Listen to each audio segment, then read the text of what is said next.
Okay, good afternoon, everyone. A very warm welcome to this launch of our book. I know that some of our participants who contributed to the book are in this webinar today, but also we have colleagues who would be interested in what practice development has to offer. So I'm really keen that we enable everybody to have a voice. So if there's anything that you would like to say, please just put a point in the chat and my colleague Carrie Jackson will alert us to enabling you to say what you need to say. We do have some messages from key participants who couldn't be here today with us, and although we're holding this launch for the Northern Hemisphere here, we will have a launch in the Southern Hemisphere in a month, and also an international launch at the Enhancing Practice Conference in Wollongong in October. So really great that you could come today. And if we could go on to the next slide, please, Heather. We're really here to celebrate our collaborative and multi-professional achievements in this book. And also we want to enable as many people as possible to understand the potential of practice development for supporting transformation of health and social care, particularly post the pandemic, so as to focus on what matters to people. I will be providing a whistle-stop tour of the book chapters shortly. And I would like to acknowledge the contribution of my two other colleagues, Val Wilson and Christine Stein, as editors of this book. We took responsibility for taking a third of the chapters each, and we were really passionate about ensuring we implemented the SIP principles, collaborative, inclusive, participative principles, so that we engaged with the contributors of each chapter to agree who would be the first author and how they would co-construct the content to draw on their valuable expertise, experience and evidence base. So I think then if we could go on to the next slide, please. We've got some key messages, first of all, from Australia. So I'm going to enable you to listen to that first.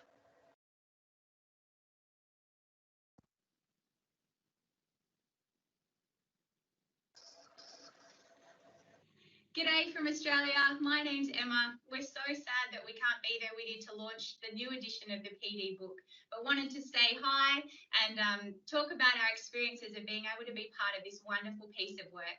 I really enjoyed collaborating with some truly wonderful people as part of Chapter 9, and I'm so grateful for the opportunity that this has afforded me.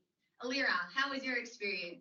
Thanks, Emma. I'm Alira. I contributed to Chapter 16, and for me, it was really about connecting with people and sharing our experiences from our practice and how our foundations of PD can be used in the real world.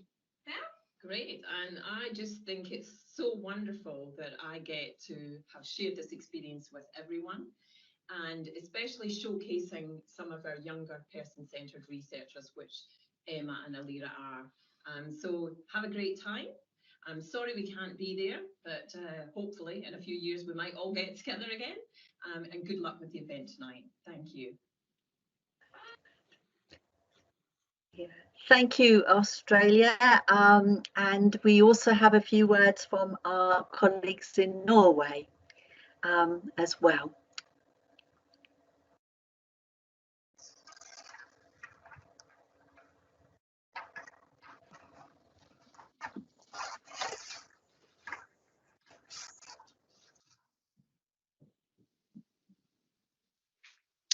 Hello, this is greetings from Norway. The four of us have contributed to the book in different ways, but Christina, you were one of the editors for the book. What were your expectations and what were your worries when you had to edit this book?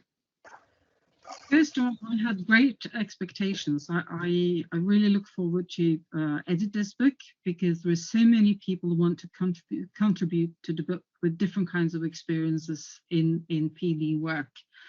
But I have a few worries. First of all, that that the different contributors and authors, they have different experiences and sitting in different parts of the world, and with the time differences and so on, how could we meet? Because we couldn't meet physically, so it had to be on Zoom, and how was the technicalities and so on. But that went okay. So my next worry was that when the COVID-19 hit us, and then I knew that quite a bit of the people who wanted to contribute to this book had also worries in their work, because they were working in the clinical field, and some of them did not have time to contribute as they had expected. So we had to shuffle a bit around, and also to postpone some of the deadlines. But it all went well, so that's good. So what did you learn? Well, I learned a lot from the different practices that you all shared, and I learned how to be creative also when writing, and I learned a lot about how to facilitate and collaborate across time zones and different professions and different nationalities when trying to facilitate these book chapters. So that was a great experience. Okay, enough about my experiences. Gudmund, you were one of the authors in one of the chapters. What did you learn? Well, first and foremost, it was a great learning experience for me, primarily connected to the collaborative efforts you mentioned, Stina, collaborating across nationalities and across areas of expertise, both within our little chapter with Kristin and Karen, but also with the editorial board representing different areas and different nationalities, and trying to adapt our chapter to the greater picture of the book, while hopefully maintaining some originality as well. So shifting between those two roles, I think, was the greatest learning experience from me. Kristin, do you agree? Yes, I really agree, and I was in with you in that chapter, and then I was the author of another chapter as well, which I did together with two people from Australia, which I also found great. We didn't know each other before, we had never met, but it was a great experience to work together in that way. So, and it's nice to see that people across the world are interested in some of the same issues that I'm into. So I really enjoyed it. What about you, Tobba? I also learned a lot, of course. I was one of the authors that was shuffled around. So instead of writing together with well-known peers, I got new co-authors, and that was very interesting because I got new friends. And we all had to learn to work together because none of us had worked together before. And also the collaborative way of writing for me as a senior academic with people who are more clinical oriented was also a great experience. I think we all had much fun, and we're very proud about being able to contribute to the book. So Stina, you tie up loose ends from Norway. Yeah, so thanks a lot, all of you, all of the contributors to this book that's made the book as it is. And we would love to see you someday. And we very regret that we cannot be able to be there face to face celebrating with you. And hopefully that will happen one day. So bye-bye from Norway. See you another time. I'm always in awe of our Norwegian colleagues who speak and write English so well when it's not their first language. Next, I'd like to focus on the next slide, please, which is a little bit about the two people who wrote the forwards to our book. I'll just wait for that slide to come up. Yep, it's there, Kim. Cheryl Atherfold. Oh dear, oh yeah, so I've just got the welcome to the book launch slide that's showing to me, so I will talk, but thank you for letting me know, Sally. I think it's just stuck. However, welcome to the book launch. I think the first thing I'd like to talk about is Cheryl Atherfold. She did the first forward to the book. Now, Cheryl is chief nurse at Waikato. I'm sure I haven't said that correctly, and Carrie can explain it better than me. But she's based in Hamilton in New Zealand. Thank you, and she wrote her forward and focused on recognizing, as we all have, that we were in unprecedented times, and she wanted to celebrate the strengths and creativity of our healthcare teams globally, and I think that's something that we all want to appreciate. She is an advocate for the choices of vulnerable members in our communities and the importance of merging theory and courage so that we can meet individual values and Indigenous knowledge. And I think the pandemic has had such an impact on vulnerable people, particularly those from ethnic backgrounds, in both our communities and our care providers. And we all really need to be able to pay much more attention to this. But that is, of course, at the heart of being person-centered. The other two things she wanted to accentuate in her forward was the growing of the workforce so that it thrives. We can't retain and recruit our staff. We need to really work hard at that, at developing cultures of well-being and self-care, and that we know is helped by good facilitation. And of course, the purpose of practice development is about enabling everyone to flourish, whether those are the recipients of care, practitioners, staff, and organisations. So moving on to our second writer of the foreword, which is the next slide, please. We were fortunate to have Professor Michael West, who was a keynote speaker at the Enhancing Practice Conference in Basel 3 years ago. And I know we've got Catherine Herter here, who was involved in the organisation of that with Irina Anafria. Now, Michael West really just focuses on these three key messages. It's always such a talent to be able to focus on three key messages, I feel. So his first one is that, compassion is the core value. And again, compassion is a central part of being person-centered. Secondly, the importance of effective teamwork and high-performing teams, which is linked to leadership, of course. And the third thing, which he recognised was in all of our chapters, was the ability to reflect and learn. And of course, that requires time to do. So wanted to ensure that his messages came across before really moving on to the next slide, which is to say a big thank you. A thank you to a number of people.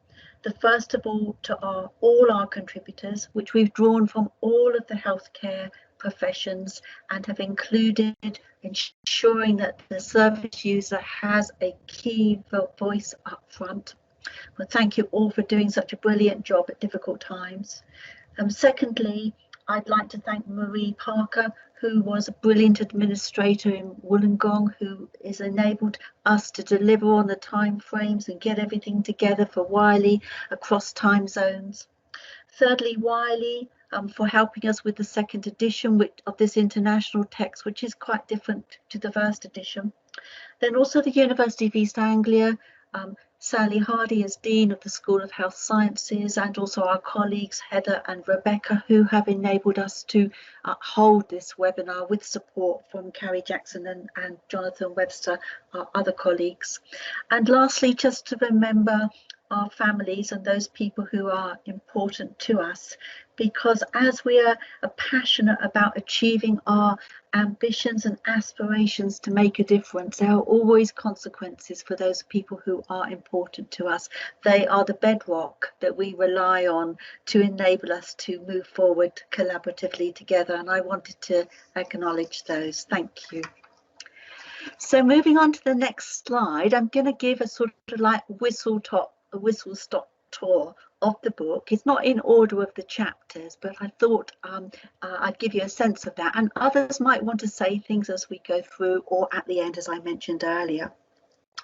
So first of all, practice development. I know I'm preaching to the converted for most people who are in attendance of this webinar, but others will want to have these insights. So, practice development is about having a strong focus on person and people-centeredness, embracing individuals, both experiencing and providing care, whether they're citizens and our communities.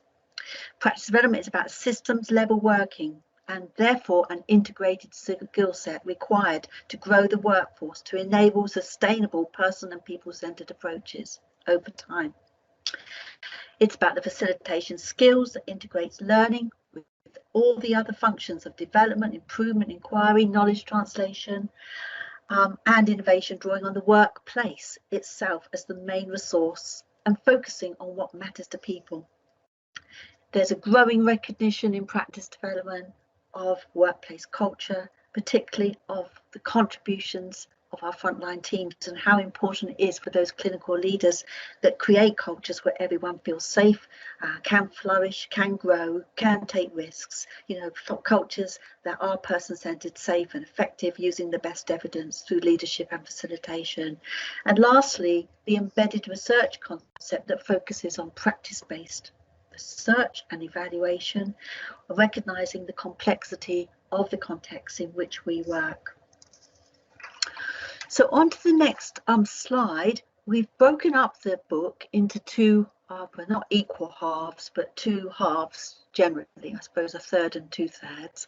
And the next slide articulates what's in each half. So the first part is very much about practice development principles in action. It's on the next slide when that comes up. And that is about working in true collaboration with service users and different client groups, settings and the system, emphasizing the voice of people and what matters to them. It's also including fundamental principles about learning, active learning, using the workplace as the key resource. And thirdly, the third focus of the first part is about this embedded researcher concept, which I just talked about, which is also about enabling improvement, but at the same time adding to the body of knowledge, not waiting for 3 years to implement findings, but implementing our insights as we go along. I know that my slide isn't quite on the right one, so we need to go forward by about 2 slides, please. The second half of the book then looks at there's one before that, sorry. The second half of the book looks at the key principles based around theoretical perspectives, which helps us to make sense of what works, facilitation, leadership, flourishing cultures and communities, and future challenges for practice development. There will always be challenges that we need to engage with and be open to. Now, if we could go to the slide before, please, the one that we've got up. I wanted to start with this slide and all the pictures of the people who contributed to the Global Manifesto. Now, on here, we have Chris White and Simone Clark from Sydney Children's Network. We have Irina Anna Freya from Basel, with Joe Adele from FONS, and at the bottom we've got Sally Hardy, who is the lead for the chapter, and Val Wilson. And we also had a colleague from Tasmania, Claire Morley, and we haven't got her picture up, but wanted to honour her as well. Now, this group of people not only did write a chapter, but they also co-created the principles, the new principles, during the period that everybody else took to write their chapters.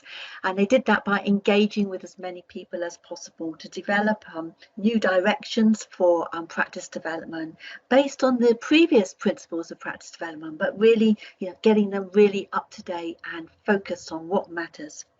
So their structure of the global principles I've used to guide the sort of overview of the book in terms of the content.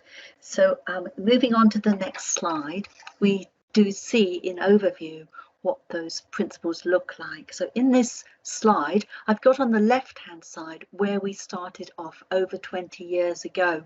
in the very first concept analysis, which put practice development on the map as a complex intervention and a key concept that we need to engage with.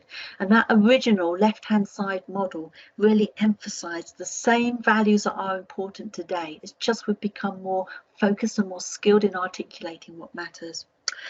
At the center of that left-hand previous model was person-centered cultures. Our focus as practice developers was on transforming individuals and contexts of care by developing shared visions and shared values, and doing that through authentic engagement with people and facilitated active learning. Now, those have all transpired to the new manifesto on the right-hand side, which you won't be able to read very carefully, but basically you can see the three core parts: the practice development foundations, the processes that are used in practice development, and the outcomes. And the principles are structured around those three areas. So I'm going to use the three areas to just get across some of the content of our book. So moving on to the next slide then, please. We've got the first foundation principles here, which you can read more clearly. PD is fundamentally about person-centered practice that promotes safe and effective workplace cultures where everyone can flourish, and PD will always involve collaborative, inclusive and participative approaches. Now on the next page, we've got the first 4 chapters that actually illustrate those foundation principles with all of their contributors. Just to start off with then, the second chapter in the book, the first in this half, focuses on how to shape services for people with stomas. The focus being on shaping it with people. We wanted to ensure that the service user's voice, the patient's voice, the citizen's voice was right up front in this book.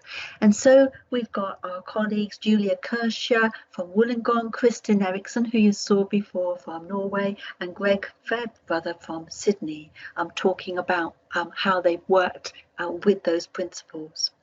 Then as you come along to the middle, we've taken a lifespan approach. So at the beginning of the lifespan, our colleagues, Catherine Adams from Sydney, Kieran Crow from East Kent, and Crystal McLeod from East Kent, also with a fourth author, Giselle Coromando, who is the consumer advocate for better births in Australia. The 4 of them have really focused on working with those principles about working with service users collaboratively around maternity services at birth, the beginning of life.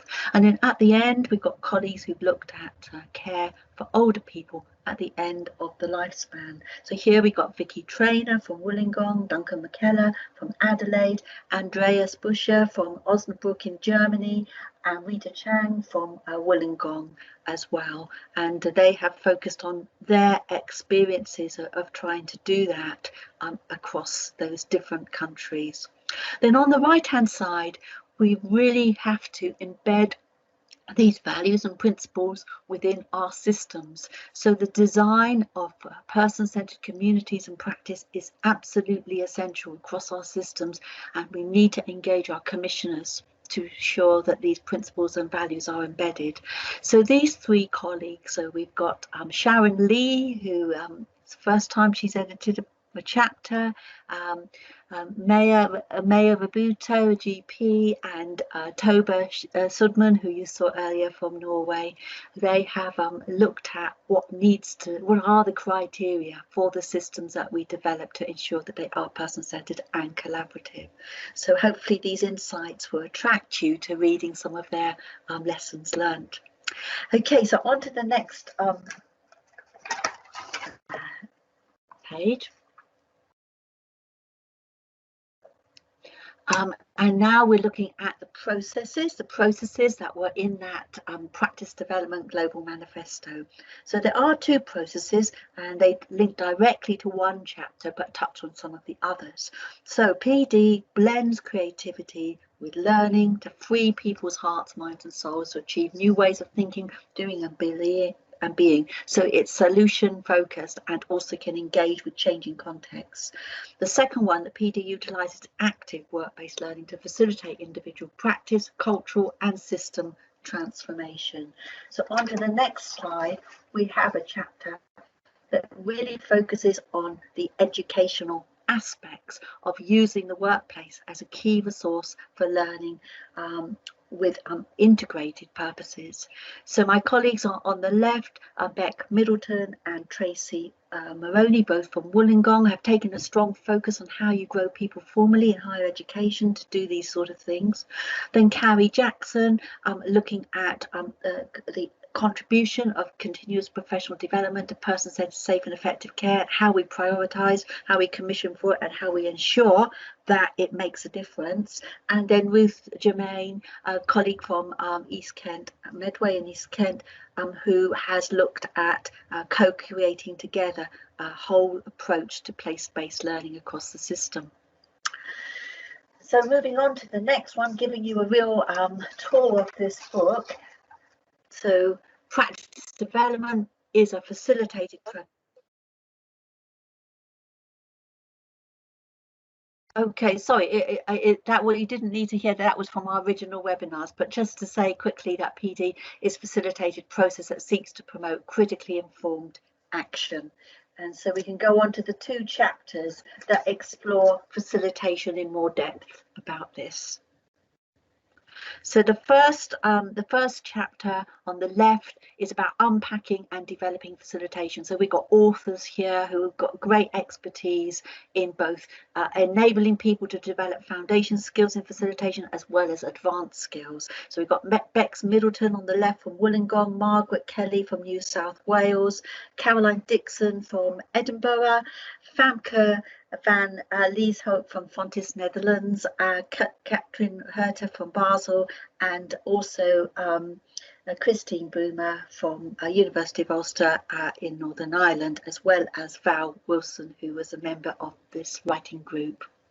Then on the right hand side, we've got a slightly more unconventional approach to understanding facilitation with this concept of humble assertiveness and reimagining participation in processes of facilitation across organisations.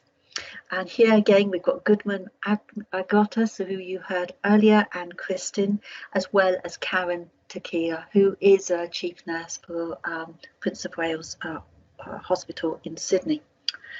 That gives you a flavour of what the focus is of those. Then moving on to the next slide, a further principle of practice development is using inclusive evaluation to integrate evidence from process and outcomes of transformation. And a number of chapters touch on this indeed. So moving on to the next slide, we've got again the chapter on embedded researcher. So the emphasis here is on research with people, not on people. And the contributors to this chapter focused on using critical ethnography with people to help them become aware of the cultures in which they work and what needs to change. So Christine Oy, as an anthropologist herself, led this chapter with Claudia Green from Sydney, Greg Fairbrother from Sydney, Kate Kirk, who's now at Nottingham, and Kate was a research associate on the National Institute Health Service study on embedded researchers in the UK, and Celia Vinderol Padros, who is a researcher from University College London, who was also part of the embedded researcher NIHR study. So they share how they have used critical ethnography to help. I know we haven't got a slide up on that yet, so I think there may be a bit of a problem because of the speed that maybe we're going through this. I would like each slide to be shown so that we can see these people and connect with them. I'll just give a break a moment.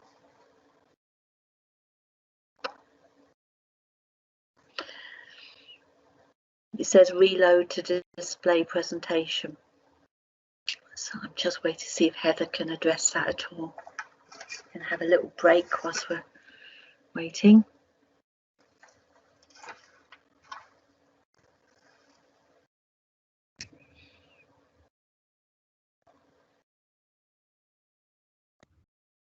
Looks like it's back, Kim. We're on outcomes. Okay, so thank you very much about that. So there were 2 slides before. The one I talked about around the embedded researcher, the contributors to that chapter, and also the chapter I haven't yet talked about, which is the theorising practice development. Here you saw Emma Radburn earlier. She's a doctoral student. She led the development of that chapter with Clint Douglas from Brisbane, Cheryl from New Zealand, and Debbie Baldy from Edinburgh. And what they have focused on is how our understanding and insights have developed since the early inception of practice development based on critical social science. It's really important that we understand how theory can help us explain and describe what works. And so they've done a great job in that chapter and updated our insights into theory. And so I'm now at the point of the outcomes, which I think what other people can see, although I can't see it myself. The outcomes in terms of the principles of practice development in the Global Manifesto. I just want to check if everybody else can see the slides, because I've still got read mode. We have a few people that have got problems, but I've suggested they go out and come back in. Okay, thank you. So I'll carry on then. So I have got a printout, fortunately. So the outcome principles then about practice development are, what are the outcomes? Well, the first is a PD focuses on supportive relationships across individuals, teams and systems to stimulate effective change. And that locates and leads into a focus on leadership. Secondly, practice development is a complex methodology that uses a variety of evidence to inform transformation for individual teams and systems.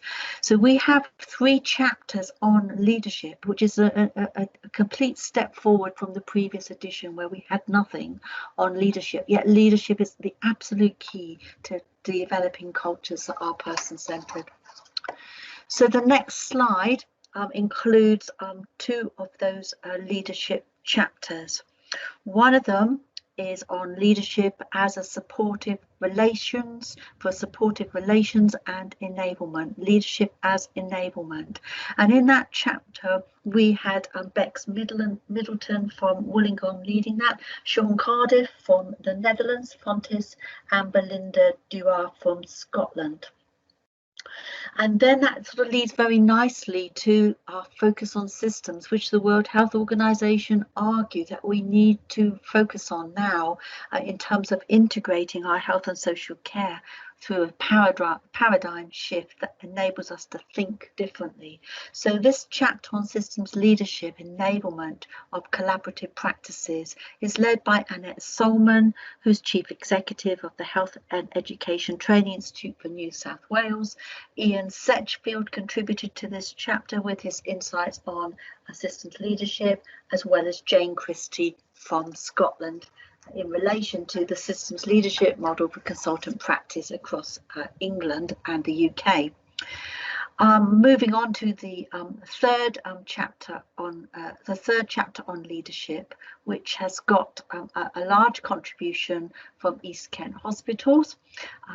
Duncan McKellar from Adelaide led the development of the chapter, and Helen Stanley, one of our doctoral students, has also provided theoretical insights to the chapter. But the central aspect of this chapter is really about 4 teams led by different professions. Claire Hardwick, a speech therapist, Tyler Lloyd, a microbiologist, and Selena Moore, a senior ward manager, as well as Julie Ronda, a child psychiatrist. Each of them worked hard implementing their leadership insights to move their teams from being fractured to flourishing teams. So very powerful. That chapter is based on their insights and learning. And then we move on to really what the purpose of leadership is, and that is to develop cultures where everyone can flourish, where everybody, which are good for staff and good for people, the beneficiaries that we serve. So this chapter is focusing on the guiding lights of what an effective workplace culture is and what is a good place to work, and has generated these 4 really important guiding lights that describe in essence the simplicity of what we try to aspire to achieve. And those chapters have been led, that chapter's been led by Kate Saunders, Sean Cardiff, Kate Saunders from Foundation Nursing Studies, Sean Cardiff from Fontys University in the Netherlands, Jonathan Webster, our colleague here at University of East Anglia, and myself. So moving on towards the end of the book now, you'll get a sense of moving towards the future, how we develop flourishing communities, and how we enable people, families and communities to flourish. And this is the content of chapters 16 and 17. So the first is looking at well-being at work. So Tristy Brownett from Canterbury Christchurch University and Alira Bowden from Wollongong and Val Wilson from Wollongong, they have focused on a number of initiatives around how you create well-being at work so that people can flourish, whether those are people in the health and social care services or people in other fields of life. And then the penultimate chapter led by Carrie on creating flourishing people, families and communities, in which we also have Tanya McCants, who has led the publications with Brenda McCormack on person-centred practice and person-centred research, Albara Alamari from Sydney and Val Wilson herself from Wollongong. So that's given you a whistle-stop tour of the chapters, keeping an eye on the time, as I'd like to sort of sew up a few last key messages before we then enable others to speak. I do have a message here before I go into these closing slides from Julia Ronda, who I mentioned was a child psychiatrist, and she's also an expert on mindfulness. And she had a message that she wanted read out in relation to the Fractured to Flourishing Cultures chapter. She says that contributing to the book chapter as a team was delightful, and I thank everyone for their inspiration to keep that primary focus on leadership and culture. Good luck and a huge good wishes to all. So moving on to the slide that's titled Societal Changes for a New Decade as we look to the future, PD needs to address community resilience and well-being. It needs to continue its strong focus on person-centred care with user involvement through co-creation. It needs to ramp up its ability to contribute to innovation and systems approaches. And it needs to emphasise its enabling approaches to leadership and facilitation. New directions through the International Practice Development Collaborative and the Global Manifesto will take all of these ideas forward in our new up-and-coming colleagues and staff who will carry the mantle forward globally. The next slide really just ends with some take-home messages. So our key values in practice development are always about being person and people-centred. It includes being compassionate and sustaining this. Effective ways of working with all achieve high-performing teams at every level of the system. This is key post-pandemic. Continuing effectiveness as health and social care needs and what matters to people changes is our focus. We integrate health and social care practice with learning cultures, development, improvement, knowledge translation and research with people to support innovation through collective leadership. Our aims are to achieve cultures where everyone can thrive and flourish. The next slide brings us back to the webinar series that we're presenting this in at University of East Anglia, and the Venus model, which has guided the content of our first webinar series, just to position practice development as the coordinating skill set and values focus underpinning the Venus model for sustainable person-centred transformation, and the need to emphasise that practice development complements other improvement approaches. Now, those of you who are contributors on the next slide, those of you contributors will be receiving your comment copies imminently, and you will know this if you've been contacted for a delivery address. If you haven't, then let me know and I will action that. But those of you who are joining us today. We're really great to have those people. If you wanted to purchase the book, then there is a promotional offer where you can save 20%, and that is the promotional code NUR20 in caps. And that really brings us to an opportunity for others to ask questions, to make comments, or just to share how they're feeling at the end of this last year and a half, where together we've achieved this publication, which we hope will continue to inform global activity that really focuses on what matters to people and draws on the expertise of our practitioners at every level. I'd like to thank everyone who's enabled this presentation today, my colleagues, Carrie Jackson, Jonathan Webster, Sally Hardy, as well as, of course, Heather and Rebecca again. If you want to follow us, we have provided our Twitter hashtags, but the reason why I wanted to emphasize where people worked was to get over the message that there is someone near you who can help you if you want help.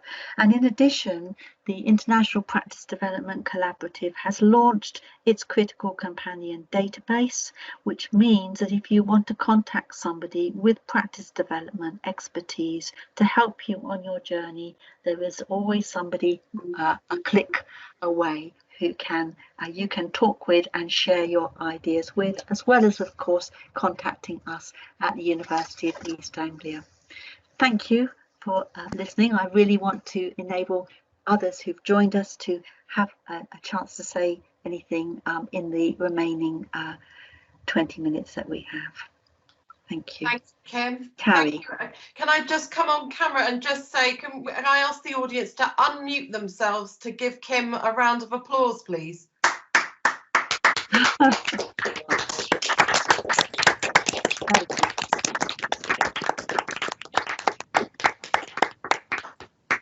Thank you very much. Thank you very much. Thank you. It's a privilege to share that with you. Well, thank you for being so persistent in dealing with the issues to do with slides, and thank you to our audience for sticking with us. And there are lots of applauses coming up on screen. So I just wait for people to think about whether they would like to make some comments or ask some questions in the chat box. While we do that, we do have one question that came in from Sally earlier on, partway through the presentation, and she wanted to know what processes were used to help an international and interdisciplinary collaboration across the different chapters.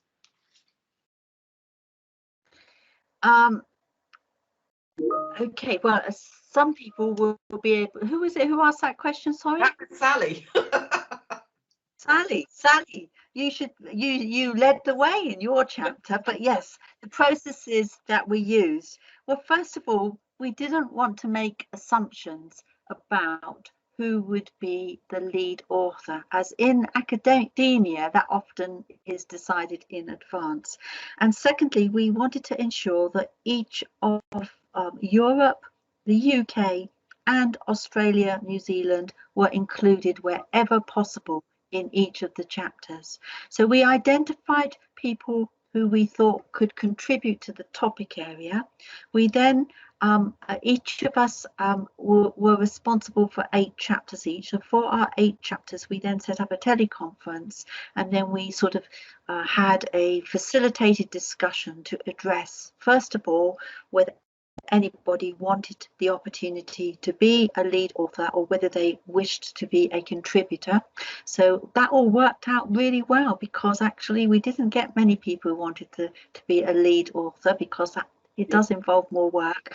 Most people were really keen just to be a contributor. And having sort of sorted that out, then looking at co-constructing the content of the chapter, what it would look like. And that went through various stages of individuals agreeing on what that looked like. We then also had a well laid out plan in terms of when draft chapters would be submitted, and when final chapters would be submitted. So that gave us quite a lot of opportunities to give feedback to each other and to facilitate any challenges that there were, not that there were many. And it worked really well. On the whole, it was really uneventful in terms of meeting all of our deadlines, even though there was a pandemic. So that was more or less the process. And then I think most chapters continued in that way, and they liked it. The feedback we got generally was people liked that opportunity. It is about having faith in the process and knowing that when people work together genuinely, collaboratively about something that they're passionate about, that something will come out that's good and worthwhile. So I think that's been the case. I'm sure, Sally, you might want to talk a bit more about how you did that in your chapter, because you had the additional challenge of also taking the PD principles out to all these different stakeholders across the world to see how they could be refined. So it might be worth sharing that. And I know Irina Anna wanted to possibly say something about that too in your chapter. Sally, do you want to come on camera? Yeah, and with Irina Anna, is she here? Yes, I'm here. Hey. Hi. Hello. Do you want to start, Irina Anna, about how we collaborated on chapter 8? Yeah, it was quite a process because we did the stakeholder analysis about the principles, and that involved work with our teams in our institutions.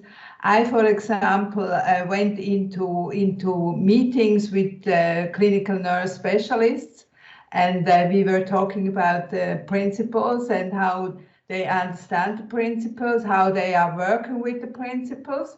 And I got quite a good feedback in terms of the two main issues we have addressed also in this chapter. One is the language. The language has been quite challenging, especially also for foreigners, for not English-speaking people. And so this was something we considered in the new version of the principles.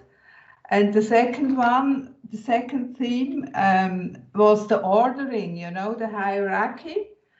And it was quite interesting to see that also the other co-authors had actually the same feedback when they came back with the work they had done in their respective community. So it worked quite well, and I've really enjoyed doing this work, and it also helped me to get deeper into the understanding of the principles, which is just a great benefit. So yeah.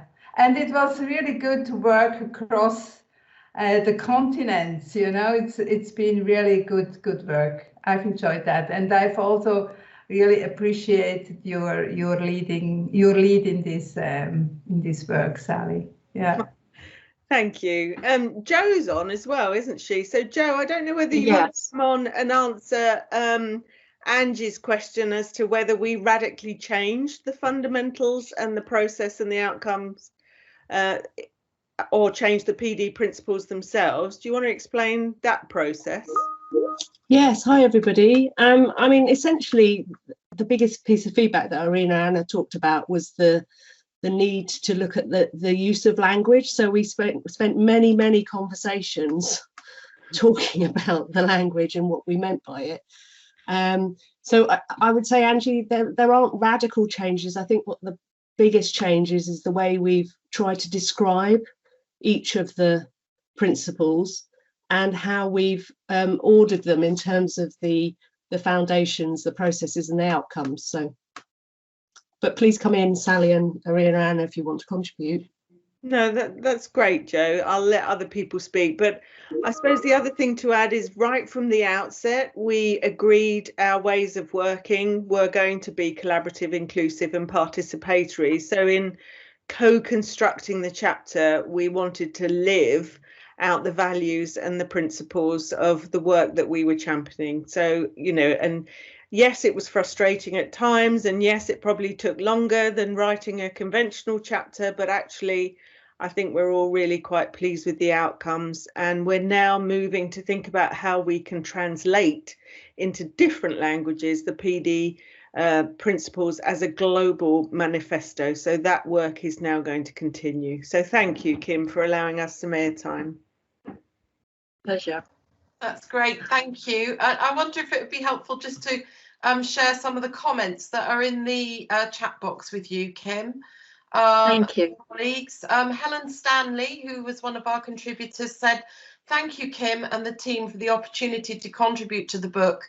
It was really useful boost for my PhD studies.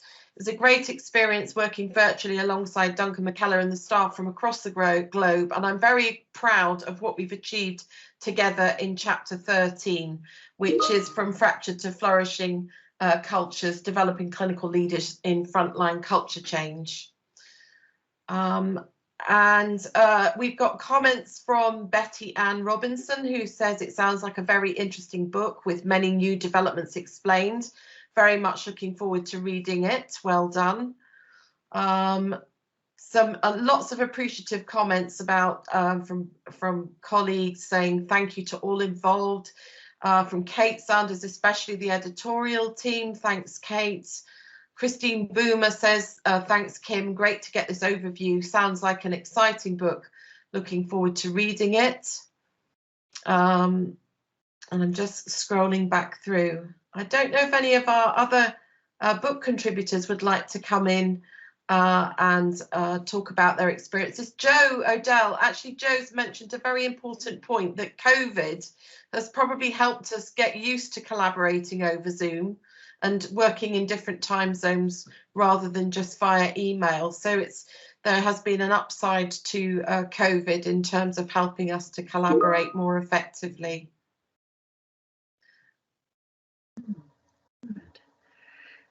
Right.